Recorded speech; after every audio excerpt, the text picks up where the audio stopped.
उत्तेजन प्रोत्साहन याहून स्वस्त काहीच नाही. जगात अगदी कुठेही जा, याहून मस्त काहीच नाही. मी ठरवून काही बोलत नाही. हा प्रथमतः मी मधुरा आणि अभिजित यांना मनापासून शुभेच्छा देऊ इच्छितो. त्यांचं बटरफ्लाय अगदी गरुडाची भरारी हो. त्यांची जी स्वप्नातली गोष्ट आहे ती सत्यामध्ये सर्वच दृष्टीने धो धो यशस्वी हो अशी नटेश्वराकडे मनापासून मी प्रार्थना करतो. आता काय बोलू, स्पर्धेबद्दल मी फार थोडक्यात बोलणार, फटाफट बोलणार आहे. मुळात हे आनंद यात्री हे सगळे हौशी लोकांनी केलेले आहे. अभिनय, दिग्दर्शन, लेखन वगैरे पाहिली. हौशी लोक जर ह्या क्वालिटीचा करतात तर आम्ही प्रोफेशनल लोकांनी काय केलं पाहिजे.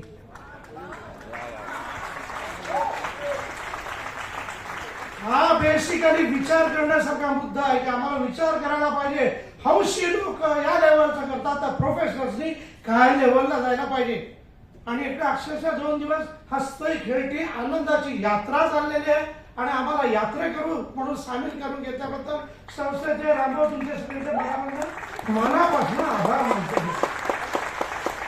आता एका ठिकाणच्या बाबतीमध्ये बोलायचं तर एका ठिकाणी बऱ्याच प्रमाणामध्ये काट टाकलेली आहे असं माझं वैयक्तिक मत आहे किंवा आमचं मत आहे.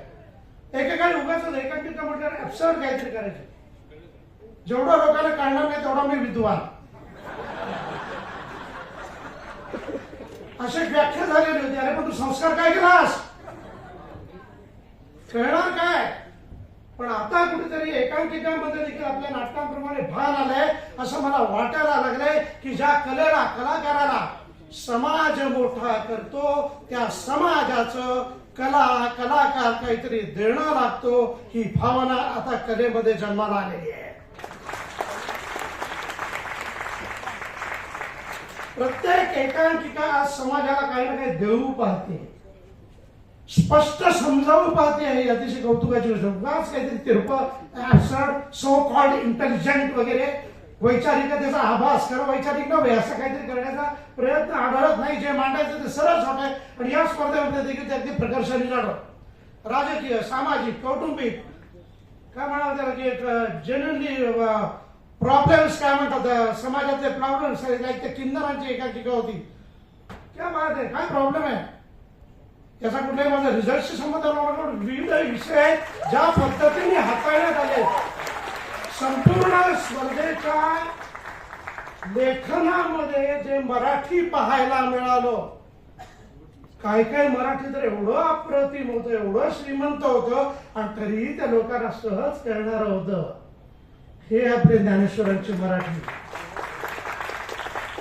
मराठीचा अभिमान वाटला पाहिजे. एवढी श्रीमंत मराठी असे आमुची मायबोली, किती सांगू सांगा तिची थोरवी. नांदी ही गुणगान गाते तिचे आणि फिदा होत असे शेवटी भैरवी.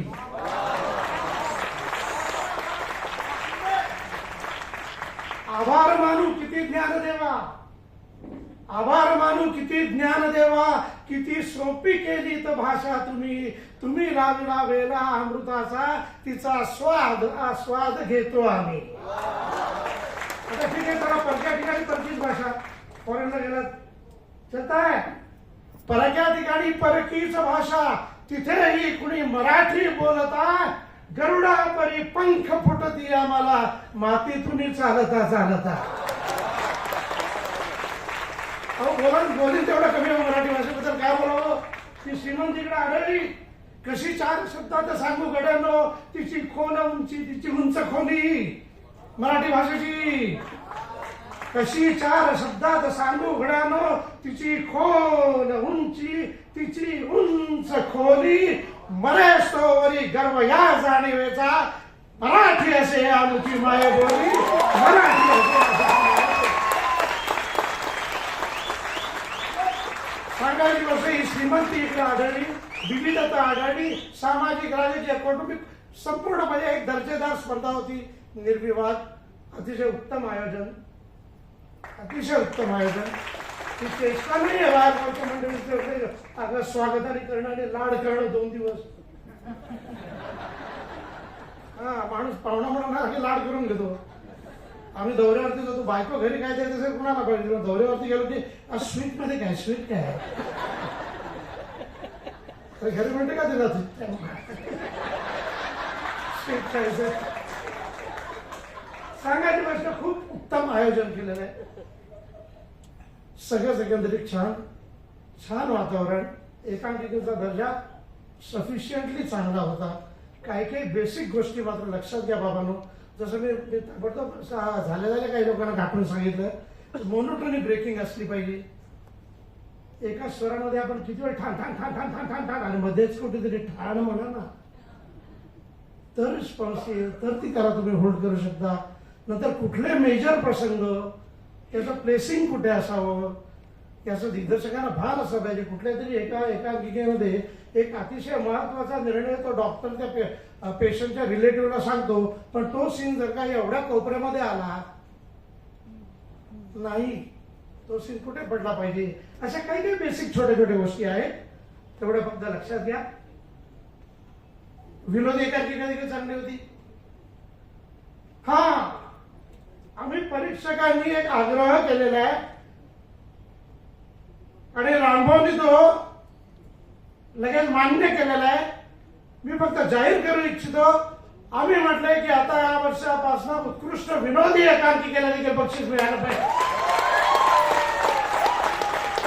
कारण विनोदाकडे बघण्याचा दृष्टिकोन बऱ्याच विनोदी व्हायला लागलेला आहे. याला कारण आपण जे विनोद म्हणून बघतो ते विनोद आहे, पण तसे विनोद इकडे आढळले नाहीत. मंडळी, विनोद कसा असावा? विनोद असावा दारासिंगासारखा, एक वेळ उघडा असला तरी चालेल पण हेल्दी हवा. विनोदाला देखील एक दर्जा असतो. तुम्हाला साखरेबरोबर दिलेलं औषध किंवा हसतमुखाने घेतलेलं औषध हे पटकन लागू पडतं माणसाला, पेशंटला. तोंड वाकडं करून घेतलेल्या औषधापेक्षा, डोक्याला ताप करून घेतलेल्या औषधापेक्षा, खूप विचार करून घेतलेल्या औषधापेक्षा असं हसत हसत दिलेलं औषध जास्त परिणामकारक असतं. तेव्हा विनोदाला एक प्राधान्य दिलं जावं याची विनंती मान्य केल्याबद्दल मनापासून तुमचे आभार मानतो. सर्वांना शुभेच्छा. दर्जा चांगला होता. समाधानाच्या बाबतीत कमरेखालचं काही नाही, अश्लील काही नाही, बिभत्स काही नाही, समाजातल्या कोणत्याही घटकाच्या भावना दुखवणारी कला नाही. अतिशय नितळ, निर्मळ, स्वच्छ, फर्स्ट क्लास अशी स्पर्धा झाली. 2 दिवस खूप समाधानात गेले. तुम्हा सर्वांना शुभेच्छा, आनंद यात्रेला शुभेच्छा आणि हेच यापुढे राखा. कलेने मनोरंजनाबरोबर संस्कार केले तर तो दुग्ध शर्करा योग असतो, मणिकांचन योग असतो. आपण काहीतरी देणं लागतो. आज कलेने कसे दिसावे, अलंकार संस्कार असावे. आज कलेने कसे दिसावे, अलंकार संस्कार असावे. सुविचारांचे वस्त्र नेसुनी सुंदरतेने तिने सजावे. नटून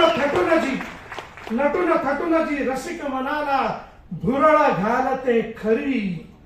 असावी संस्कारी सुविचारी, अशा कलेचा वसा घेतला शिरी.